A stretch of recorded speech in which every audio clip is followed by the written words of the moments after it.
The Galactic Council chamber was filled with tension.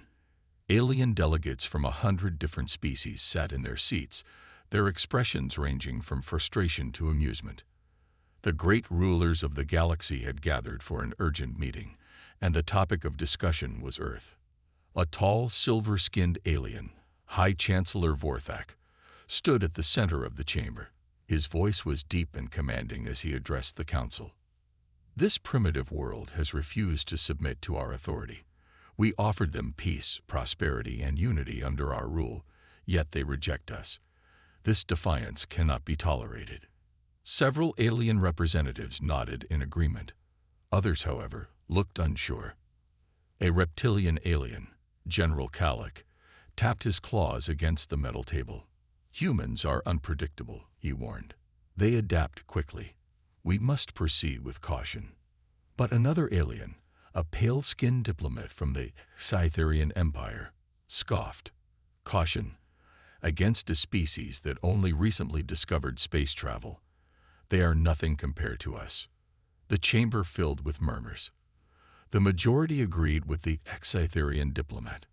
Earth was seen as nothing more than an insignificant, rebellious world. They had no advanced technology, no great fleets, no powerful warlords. They were just humans. Then it is decided, High Chancellor Vorthak declared. The Galactic Council will send an invasion fleet to Earth. We will crush their resistance and make them submit. Within a week, their world will belong to us. The Council cheered, confident in their decision. Meanwhile, light years away on Earth, humanity received the Council's ultimatum. The warning came in the form of a massive holographic transmission, broadcasted across every screen on the planet. The message was simple: surrender or be annihilated. In a secret underground bunker, human leaders gathered. The president of Earth's United Defense Force, General Elias Carter, stood before a large screen displaying the approaching alien fleet. His advisors looked worried. They outnumber us 1,000 to 1, one of them whispered. General Carter's expression was calm but firm. Numbers don't decide battles, he said. Strategy does. We won't surrender. If they come for Earth, they will regret it. And so, the countdown to war had begun. The Galactic Council believed Earth would fall in days. They had no idea what was coming. Humanity was ready to fight. The ultimatum from the Galactic Council echoed across Earth. The message was clear: surrender or be destroyed. Many ordinary people were afraid, but their fear did not break them. Instead, it united them. In underground bunkers, military bases, and secret research labs, humanity prepared for war. General Elias Carter stood inside a heavily guarded command center. A massive screen displayed the approaching alien fleet, their ships like dark shadows against the stars. Scientists, strategists, and military leaders surrounded him. They think we're weak, Carter said, his voice steady. They think we will bow to them. But they don't know what humans are capable of. His words were met with determined nods. The first strike. Far above Earth, in the cold void of space, the Galactic Council's fleet moved forward, expecting an easy victory. The lead commander, an arrogant Exetherian named Admiral Rithos, watched the blue planet below with amusement. Prepare orbital bombardment, Rithos ordered. They will surrender within hours. His officers obeyed, pressing glowing controls on their consoles. Suddenly, alarms blared across the alien ships. Screens flickered, data streams turned into gibberish, and communication signals went silent. What is happening? Rithos demanded. His engineers panicked. Admiral, our systems are under attack. Something is jamming our targeting systems. Earth's secret weapon. On the surface, deep inside a hidden military bunker, a team of elite human hackers worked fast. Their leader, a young woman named Dr. Ava Reynolds, smiled as lines of alien code ran across her screen. They didn't expect us to fight back like this, she muttered. They rely too much on technology. Within seconds, Earth's cyber warfare team had hacked into the alien fleet's computers, shutting down their targeting systems and jamming their communications. Admiral Rithos watched in horror as his fleet became blind, weapons offline, shields flickering, navigation scrambled. Then, Earth struck back. From hidden space stations and moon bases, humanity launched its first counterattack. Powerful railguns fired metal projectiles at incredible speeds, tearing through alien hulls like paper. Experimental plasma cannons, created in secret labs, blasted holes into the invaders' warships. The Galactic fleet, expecting a simple conquest, was now in chaos. Humanity's message. Back in the Galactic Council chamber, a new transmission interrupted their meeting. The image of General Carter appeared before them. His expression was calm, but his eyes were sharp. "You came to destroy us," he said. "Now you will understand what happens when you try to conquer Earth. We don't submit. We fight." The message ended. In that moment, for the first time, the Galactic Council felt fear. Earth was not weak. Earth was not prey. Earth was fighting back. The Galactic Council's fleet was in chaos.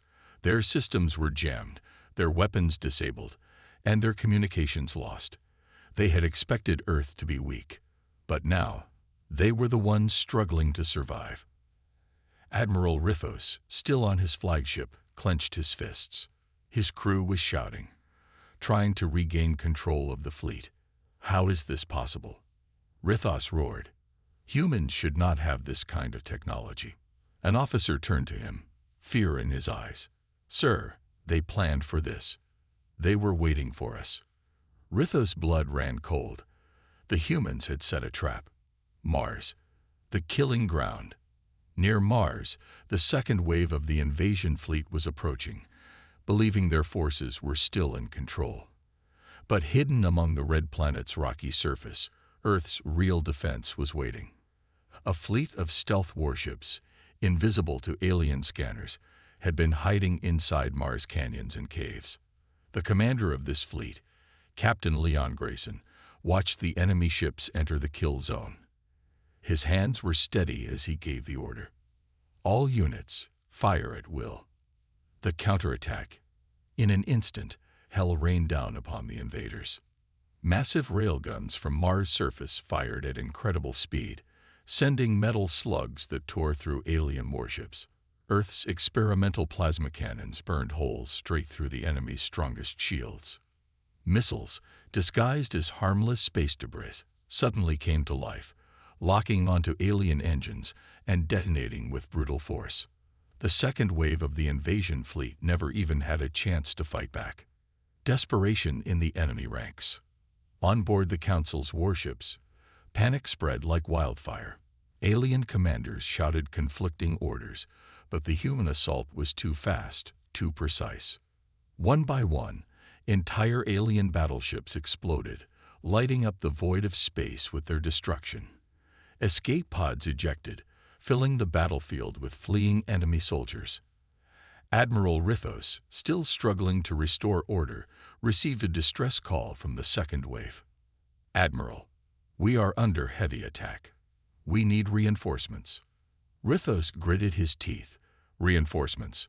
They were supposed to be the strongest fleet in the galaxy. Now they were begging for help. His pride was shattered. This was not a war. This was a slaughter. The message to the Galactic Council. Back in the Galactic Council chamber, the alien leaders watched the battle unfold in horror. They had underestimated humanity. Then, another transmission arrived. General Elias Carter appeared again, his face calm. "You came to conquer us," he said. "But now you run. Your fleets are burning. Your soldiers are dying. This is your only warning. Leave our solar system, or we will wipe you out." The transmission ended. Silence filled the chamber. For the first time in history, the greatest empires of the galaxy feared a single species. The Galactic Council had tried to resist.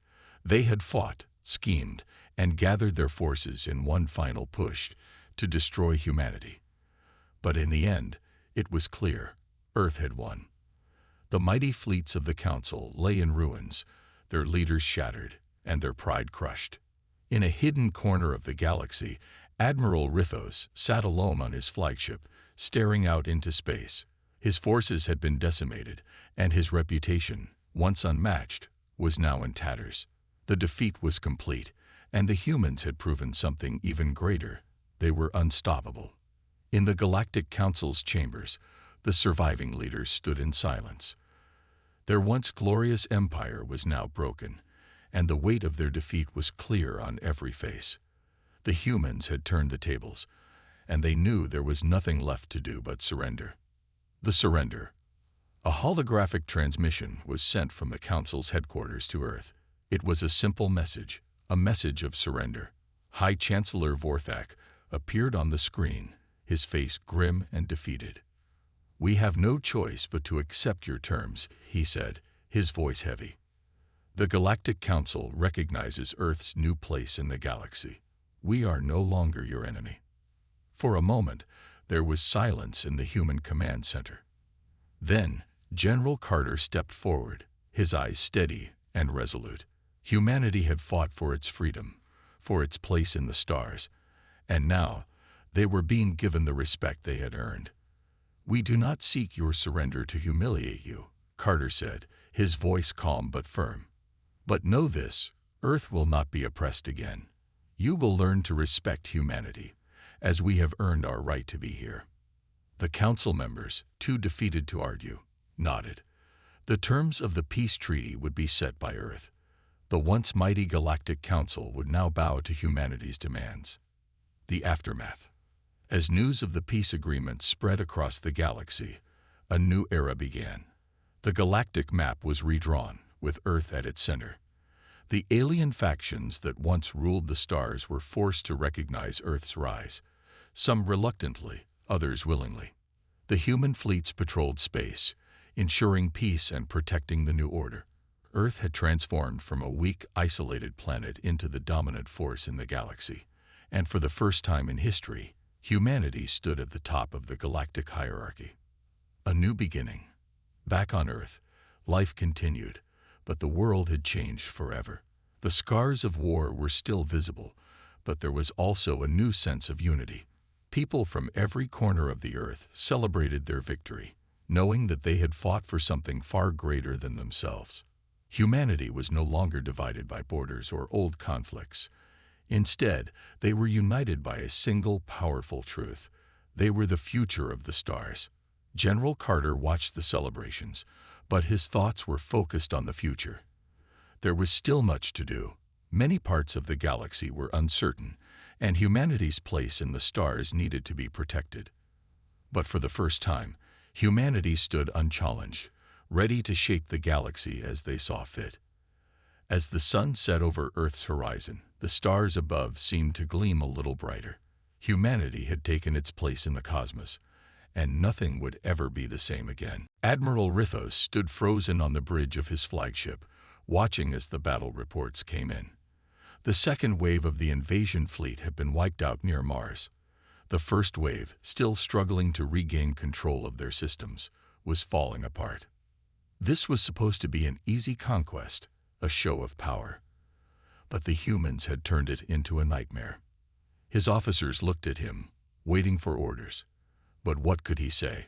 What could he do? Then, another alert flashed across the screens. "Sir," one officer shouted, "we have detected a new fleet approaching from the asteroid belt." Rithos' eyes widened. "Reinforcements." The officer gulped. "No, sir, it's human warships, and they're coming straight for us." The sleeper fleet awakens. For years, Earth had been preparing for war. In secret, they had built a fleet of automated warships, controlled by an advanced artificial intelligence named ARES. These ships had been hidden among the asteroid belt, waiting for the perfect moment to strike. Now, that moment had come.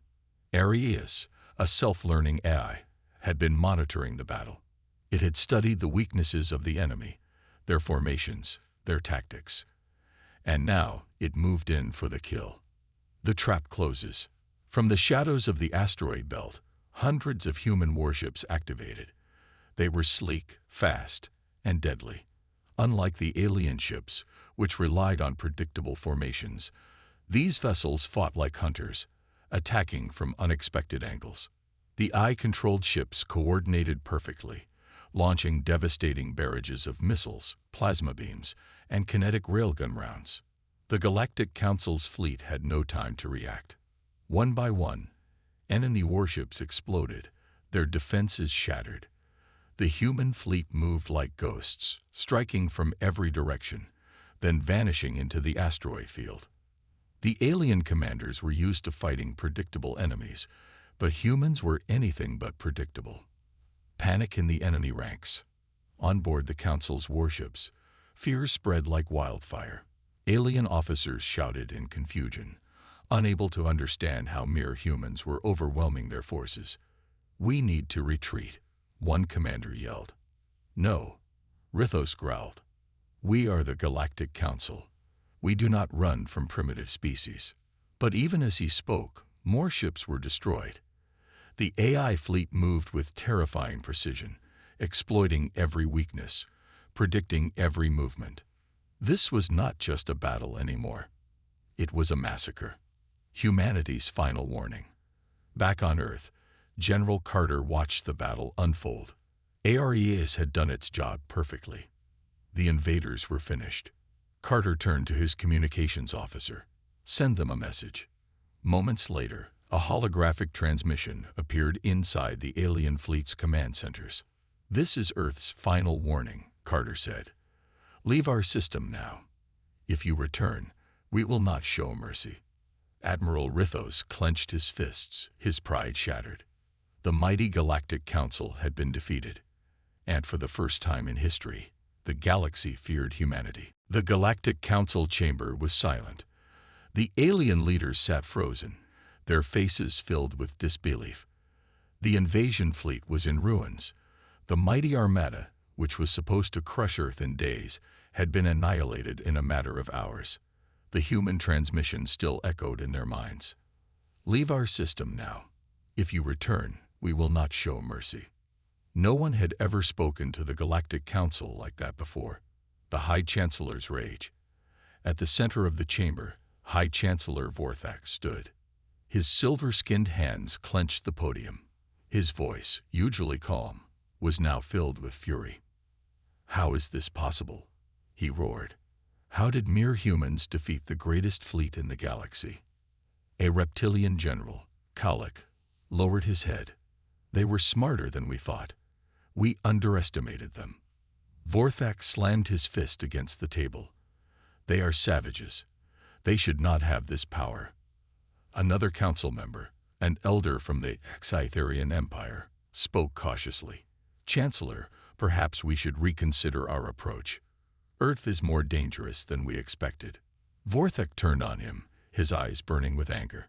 "You suggest we surrender to a primitive species?" The chamber fell into chaos. Some leaders demanded revenge, others wanted peace, and a few suggested avoiding Earth entirely. For the first time in history, the Galactic Council was divided. The fear spreads.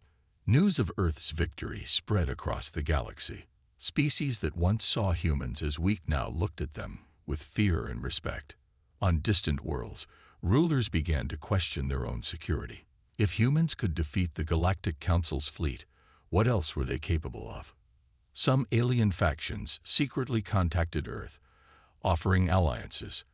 Others strengthened their defenses, fearing that humanity might strike next. The balance of power was shifting, and for the first time, Earth was at the center of it all. A secret warning. Back on the flagship of the surviving alien forces, Admiral Rithos sat in his darkened command room. His fleet was in retreat, humiliated and broken. Then, his communicator beeped. A private message from an unknown source appeared. It read, "You do not understand humans. You think this is over. It is not. They will not stop at defending Earth. They will grow stronger. They will come for us next. If we do not destroy them now, they will rule the stars." Rithos stared at the message, his body tense. Was this true? Had they not just fought a desperate species defending itself, but a new galactic power rising to take control? For the first time, Admiral Rithos felt something worse than anger. The Galactic Council's fleet had barely escaped Earth's system, limping away in humiliation. Their once powerful warships were damaged, crippled, and scattered across space. The humans had not just defended their planet, they had humiliated the greatest empire in the galaxy. But Earth was not finished. They were not satisfied with just survival. They were coming for revenge. Earth strikes first. While the Council debated in fear, humanity had already made its next move. In a hidden command center beneath the Pacific Ocean, General Elias Carter stood before his military leaders. A massive holographic map of the galaxy glowed in front of them. "The Council thinks we will sit and wait," Carter said. "They are wrong. We take the fight to them." A murmur spread through the room. The Galactic Council had never been attacked on its own territory, but humanity was about to change history. "We have studied their hyperspace routes," said Dr. Ava Reynolds, the genius hacker who had jammed the alien fleet. "Their outposts are vulnerable. If we strike fast, we can cripple their supply chains before they even recover." Carter nodded. "Then let's show them what humans can really do." The invasion of Outpost 49. The first target was a Galactic Council supply base, known as Outpost 49. It was located on a desert moon, heavily guarded but not expecting an attack. The Council was still recovering from their defeat, unaware that humans were about to strike them where it hurt the most.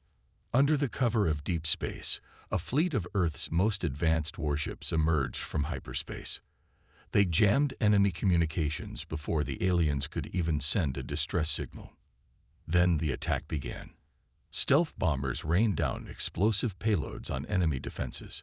Human special forces, equipped with advanced exosuits, breached the base, eliminating enemy soldiers with precision and speed. The aliens had no chance.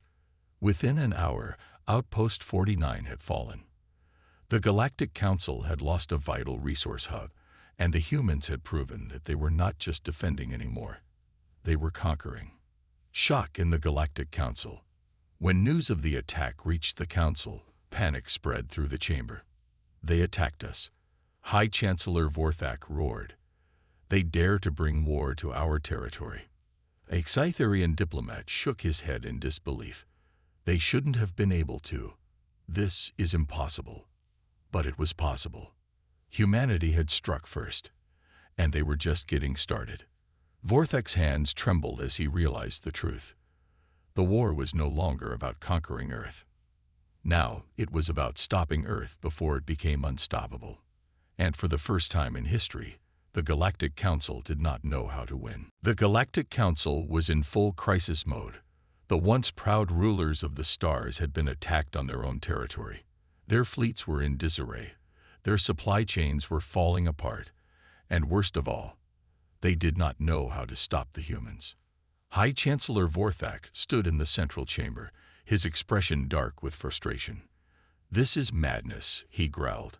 "How can a species so young, so inexperienced, defeat us at every turn?" A Scytherian general stepped forward.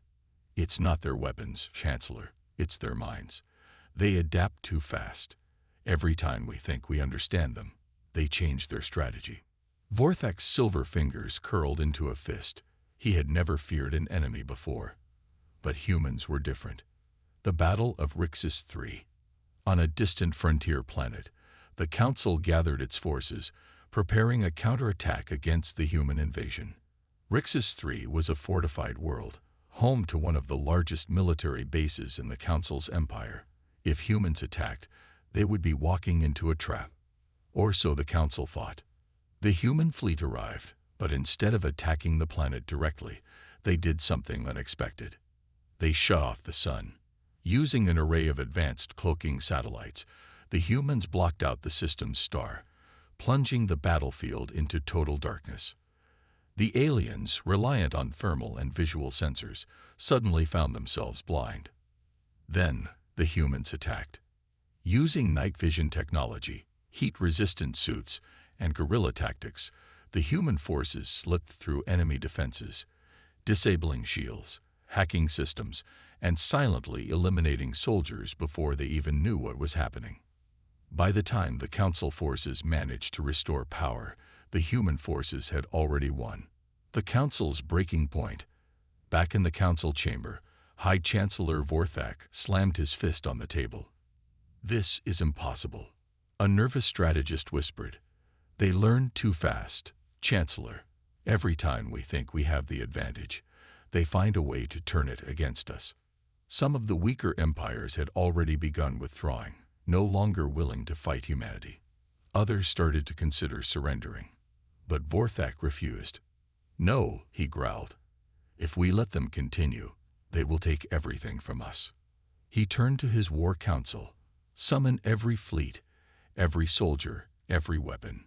We will destroy them in one final battle." The council leaders looked at each other, unsure. But deep inside, they knew the truth. The humans had already won. And now, the only question left was, would the Galactic Council survive what came next? The Galactic Council's last hope for victory lay in one final desperate plan, a full-scale retaliation. They summoned all their fleets, every warship, every soldier they could muster, and ordered them to attack Earth with unimaginable force. Admiral Rithos stood on the command deck of the flagship, his face cold and determined. This would be the final battle, the one to decide if humanity would rise as a new power in the galaxy or be crushed forever. "This ends today," he muttered. The Council fleet, now a massive armada, cut through space toward Earth's system. As they neared, they believed victory was in their grasp. Earth had barely recovered from their earlier attacks, and now they would crush humanity once and for all. Earth's unseen defenses. Back on Earth, General Elias Carter watched the incoming fleet on his command screen. Despite the heavy losses in the previous battles, humanity had no intention of retreating.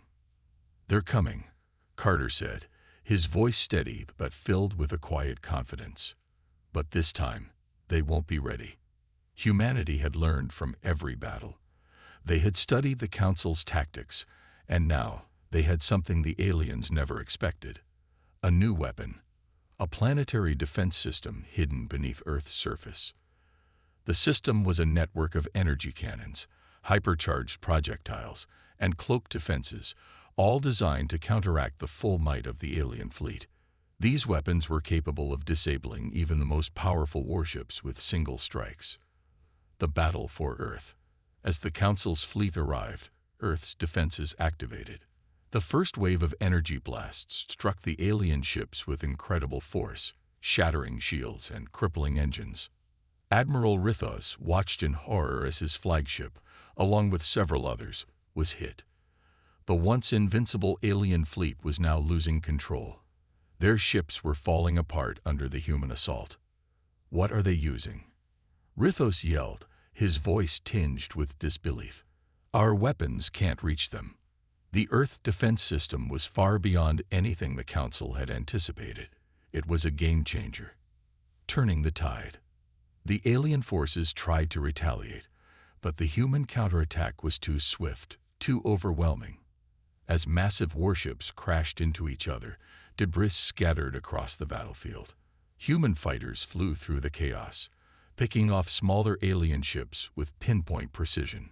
Human soldiers, now armed with the latest exosuits, launched high-tech drones that disrupted enemy communications, leaving the Council's fleet isolated. Within hours, it was clear, the alien armada was being crushed. The Council surrenders. On the Council flagship, Admiral Rithos looked at the destruction unfolding before him. His forces were in retreat, and the last remnants of the fleet were struggling to stay intact. The humans had won. "It's over," Rithos whispered to himself. The remaining Council members knew this too. The once mighty Galactic Council was now at the mercy of humanity. They had no choice but to surrender. A message was sent to Earth. "We accept your terms," the Galactic Council stated. "Please, spare us." General Carter stood in front of his team. He did not speak. The victory was clear. The Galactic Council had been defeated. Humanity had risen. And now, the galaxy would never be the same. A new era. In the end, the Galactic Council was forced to recognize Earth as a powerful force in the galaxy. The human race, once considered insignificant, had now secured a place of respect and fear. Earth's leaders did not seek to conquer. They sought peace, but they also made it clear to the rest of the galaxy, Earth would no longer be anyone's prey. And as the stars glittered above, humanity knew one undeniable truth. They had earned their place in the universe, and nothing would ever be the same again. The Galactic Council had finally been forced into submission, but for General Elias Carter and the rest of humanity, the war was far from over. Although the Council's fleet had been shattered and their power was broken, there was still a problem. Some alien factions were refusing to accept Earth's rise. These were the stubborn empires, those who believed that no species, especially one as young as humanity, should ever dare to challenge their superiority. Earth's leaders knew the galaxy would not be at peace until every alien species understood the new order. Humanity was not to be ignored anymore. The rise of the human fleet. Earth's military had only just begun to adapt to their newfound strength. With the Council fleet in ruins, General Carter began building a new fleet, one that would ensure Earth's safety and demonstrate their power to the galaxy. The new human fleet was unlike anything the universe had seen before. Crafted from alien technology reverse-engineered from the battle's wreckage, the fleet included state-of-the-art ships, autonomous weapon systems, and hyper-advanced energy shields. These ships were fast, durable, and lethal. The human ships, now equipped with the ability to strike with unbelievable speed and power, began making their presence known in distant systems, sending clear messages to any empire that would dare challenge humanity. The Galactic response. The rest of the galaxy watched in fear and awe as humanity's military dominance grew. Some alien factions tried to fight back, but every attack on Earth was met with crushing force. Humanity's tactics were flawless, their technology unmatched. One such alien faction, the Crexians, launched an attack on a small human settlement.